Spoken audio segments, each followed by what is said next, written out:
Hi guys, welcome back. I am Vivek Singhal from tradingwithvivek.com। और आज हम बात करने वाले हैं निफ्टी के बारे में। निफ्टी में आगे चल के क्या माहौल नजर आता है, क्योंकि यहाँ पर एक पर्टिकुलर चार्ट पैटर्न डेवलप हो रहा है निफ्टी के केस में, जो यहाँ से एक डिफरेंट मूवमेंट दे सकता है। तो यहाँ पर इस चीज को डिटेल में समझेंगे कि पहले यहाँ पर निफ्टी में 15,000 के लेवल्स नजर आते हैं या 20,000 के लेवल्स नजर आते हैं। क्योंकि अगर 20,000 के लेवल्स नजर आते हैं तो हम डिफरेंट स्ट्रेटजी रख सकते हैं, और अगर 15,000 के आते हैं तो डिफरेंट रख सकते हैं। यहाँ पर मैं दोनों चीजें आपको बताऊंगा कि क्या हम आगे इस चार्ट पैटर्न्स के बेस पर अपनी ट्रेडिंग की स्ट्रेटजी फॉलो कर सकते हैं। तो ध्यान से समझना चीजों को। मैं आपको निफ्टी का जैसे चार्ट में आपको दिखाता हूं। यहाँ पर निफ्टी में अभी क्या सीन हुआ है। एक्चुअल में निफ्टी को समझने से पहले मैं कल जो मैंने एक वीडियो बनाई थी, मैं वो चीज बता देता हूं कि उसमें मैंने एक चार्ट पैटर्न डिस्कस किया था रिलायंस इंफ्रा के केस में। ये यस्टरडे की वीडियो है, आप उसमें देख सकते हो ध्यान से। मैंने उसमें ये चार्ट पैटर्न डिस्कस किया था कि यहां पर अगर रेसिस्टेंस सेम लेवल पर हो, मैं इस रेसिस्टेंस की लाइन को एक बार रेड कलर कर लेता हूं जिससे ध्यान से पता चल जाए।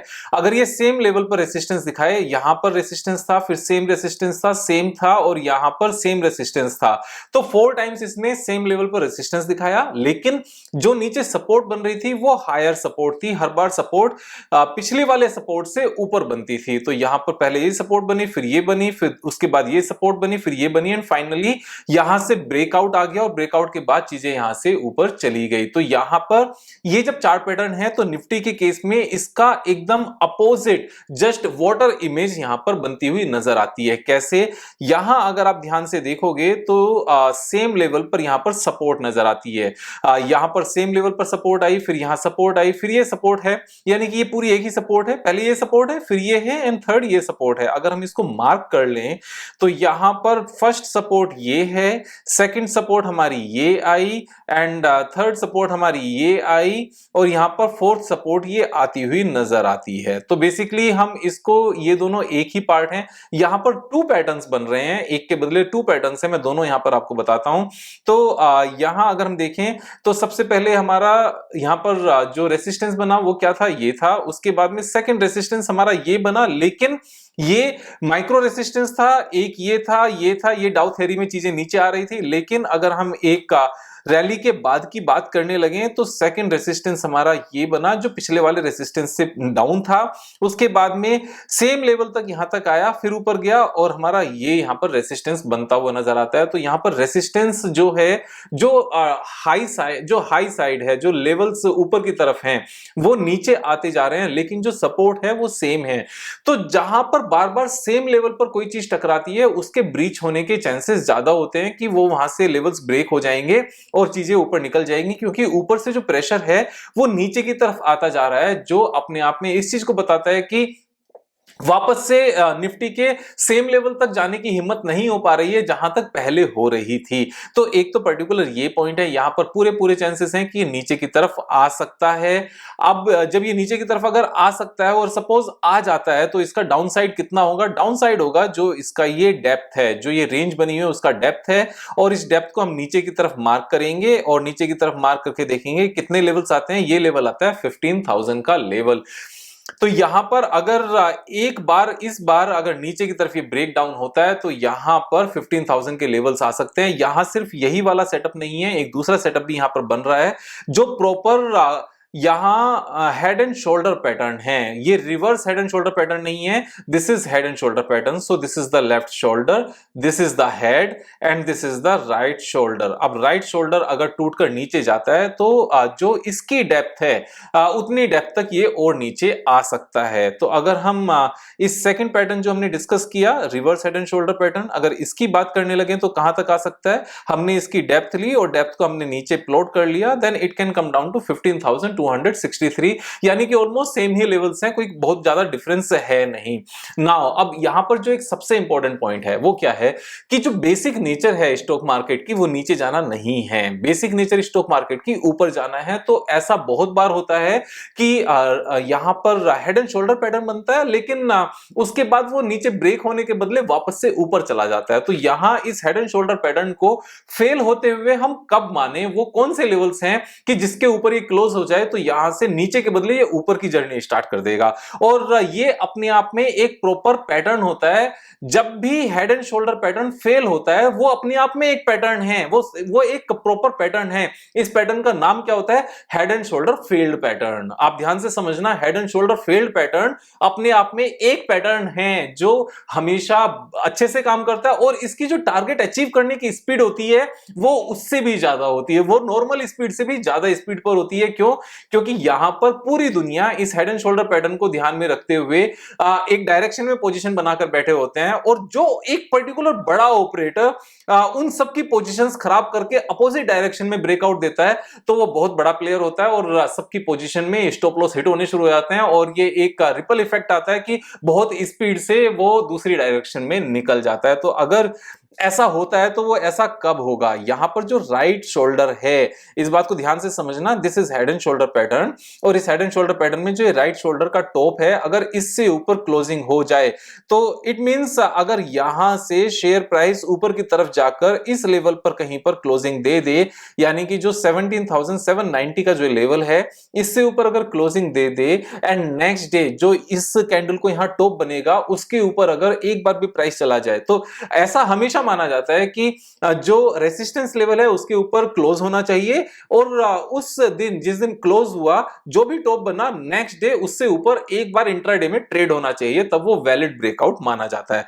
अब अगर ये सब चीजें होती हैं, यानी कि इससे ऊपर यहां क्लोज हो जाए एंड नेक्स्ट डे सब जो टॉप बने उससे ऊपर यहां प्राइस चला जाए, तो जैसे ही प्राइस जाए वो चाहे इंट्राडे में हो, वो लेवल डिसाइड कर देता है कि ये जो हेड एंड शोल्डर पैटर्न बना ये एक फेल्ड पैटर्न है, and head and shoulder failed pattern अपने आप में एक पैटर्न होता है। तो अगर head and shoulder failed pattern बनता है तो उस केस में ऊपर की तरफ के अपसाइड पोटेंशियल क्या होते हैं वो मैं आपको बताता हूं। उस केस में भी जो यहां पर डेप्थ है यही डेप्थ कंसीडर की जाती है, और इस डेप्थ का जो मार्किंग होती है वो सबसे ऊपर से नहीं होती, वो राइट शोल्डर के टॉप से होती है। तो यहां राइट शोल्डर के टॉप से यहां पर मार्किंग की जाती है।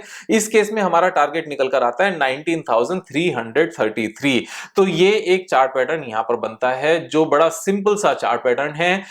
Reverse head and shoulder pattern बन रहा है, या तो ये नीचे को ब्रेक डाउन होगा, नीचे को ब्रेक डाउन होता है तो 15,000 के लेवल्स नजर आते हैं, और अगर ऊपर की तरफ को होता है तो यहां पर 19,333 नजर आते हैं। तो अभी अगर इस चीज को समराइज किया जाए देन मार्केट में बी इन ए रेंज, और वो रेंज कौन सी है मार्केट की अभी रेंज है 17,790 से लेकर जो इस शोल्डर का टॉप है वहां से लेकर जो इस पूरे नेक लाइन है इस पूरे सेटअप की, दैट इज 16,813, यानी कि ये 1000 पॉइंट्स की एक रेंज है। इस रेंज में मार्केट यहां पर कुछ टाइम तक ट्रेड कर सकती है।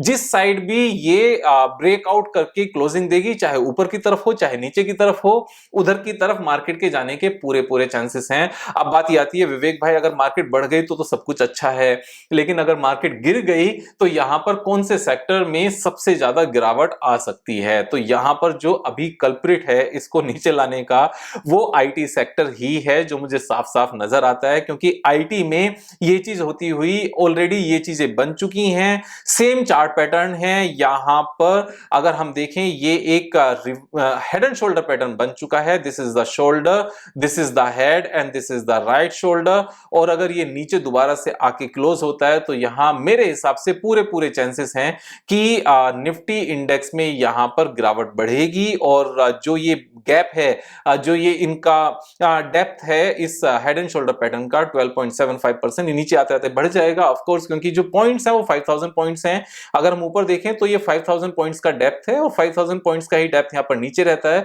देन यहां पर 15% तक की निफ्टी इंडेक्स में गिरावट आ सकती है, और उसके जेन्युइन रीजंस भी हैं। इस बीच में जितनी भी आईटी कंपनीज हैं वो जरूरत से ज्यादा बढ़ी हैं, और नेट प्रॉफिट्स उतने ज्यादा नहीं बढ़े, यानी कि जितना यहां पर ग्रोथ आईटी कंपनीज अगले 2-3 इयर्स में एक्सपेक्ट कर रही थी कि यहां से प्रॉफिट्स डबल हो जाएंगे, उतना इंपैक्ट चार्ट पैटर्न में पहले ही आ चुका है, जो कंसोलिडेशन का एक सिग्नल होता है। जब शेयर प्राइस जरूरत से ज्यादा स्पीड से भाग जाए और फंडामेंटल्स उसको सपोर्ट ना करते हो, वहां पर एक कंसोलिडेशन आ जाता है। तो यहां पर जो निफ्टी आईटी इंडेक्स है, अभी करंट प्राइस 34,500 है, it can come down to 29,354। 5,000 points का यहां पर फॉल आ सकता है, 15% आ सकता है। इस बीच में अगर हम बैंक निफ्टी की बात करने लगे, बैंक निफ्टी में बहुत ज्यादा गिरावट मुझे नजर नहीं आती, लेकिन अगर फिर भी हम गिरावट की बात करने लगे तो कहां तक आ सकता है, ये वापस से 34,000 तक आ सकता है। ऐसा हो सकता है, इसमें बहुत ज्यादा मुझे मींस डाउट्स नजर नहीं आते, लेकिन बैंक निफ्टी में अच्छी बात क्या है निफ्टी के कंपैरिजन में, वो मैं आपको एक बार बता देता हूं फिर से, जिससे आप अच्छे से इस चीज को समझ पाओ। अगर मैं ये सारे पैटर्न्स यहां से एक बार हटा दूं, जो फिलहाल की मूवमेंट है, अगर आप इस मूवमेंट को देखोगे निफ्टी के केस में, तो ऊपर कहां तक गया, ऊपर गया 18,338 तक, फिर नीचे आया, फिर ऊपर गया, और ऊपर ये जो लेवल बना था, ये जो लेवल बना था, इससे पहले ही ये नीचे की तरफ को टर्न कर गया और नीचे आना शुरू हो गया। लेकिन बैंक निफ्टी के केस में ऐसा नहीं हुआ। बैंक निफ्टी के केस में यहां से ऊपर जाना शुरू किया, फिर नीचे आया, और जब ऊपर जाना शुरू किया तो जो ये लेवल बना था, इसको इसने क्रॉस किया और क्रॉस करके ऊपर गया और फिर नीचे आना शुरू हुआ, यानी कि ये एक सॉलिड रेजिस्टेंस नहीं था। सो बैंक निफ्टी यहां पर upper high means higher high higher low बना रहा है। हायर हाई हायर लो किस तरीके से है, मैं आपको एक बार डिटेल में इसको समझा देता हूं। अगर हम बैंक निफ्टी की वापस से बात करने लगे, बैंक निफ्टी में हायर हाई हायर लो बन रहे हैं, यहां पर ये लो बना, फिर यहां पर ये हाई बना। अब वापस से अगर हम यहां पर हाई बना, तो जो सेकंड लो बना, वो लो इस लो से ऊपर बना, यानी कि हायर लो हो गया। हायर लो किस तरीके से हुआ, जो पहले लो था ये था और सेकंड लो ये है। अब उसके बाद में जो नेक्स्ट हाई बना वो क्या बना, वो ये बना। तो ये हायर हाई है। हायर हाई कैसे है, पिछला हाई कितना था, वो ये था, और नेक्स्ट हाई कितना है, वो इससे ऊपर है। हायर हाई हायर लो, यानी कि एक स्टेप ऊपर बढ़ते जा रहे हैं। लेकिन निफ्टी के केस में ये स्टेप्स नीचे उतरते हुए नजर आते हैं। यहां पर अगर हम इस पूरे को क्लीन कर लें एक बार और डिटेल में इसको फिर से ध्यान से समझें, तो यहां से ऊपर गए, ऊपर जाते हुए ये हाई बना, और ये हमारा हाई बना यहां पर, फिर ये नीचे आया, नीचे ये आ गया, ये हायर लो तो बना, लेकिन उसके बाद जो दूसरा हाई बना वो हायर हाई नहीं बन पाया, ये लोअर हाई बना। ये जो लोअर हाई है, ये अपने आप में अच्छे संकेत नहीं है। और ये अच्छे संकेत क्यों नहीं है, और इस चीज को सपोर्ट कौन कर रहा है, इस चीज को सपोर्ट करने के लिए अगर आप निफ्टी आईटी इंडेक्स देखो, तो वो इस चीज को सपोर्ट कर रहा है यहां पर, that is also making the same chart pattern जो हमने अभी इससे पहले देखा था। तो इन चीजों को अगर हम इस तरीके से समझकर करते हैं तो चीजें ज्यादा बेहतर रहती हैं, ज्यादा आसान रहती हैं। इसका चार्ट देखो ओपन हो गया, मैं इसको वापस से क्लीन करके एक बार दिखा देता हूं आपको।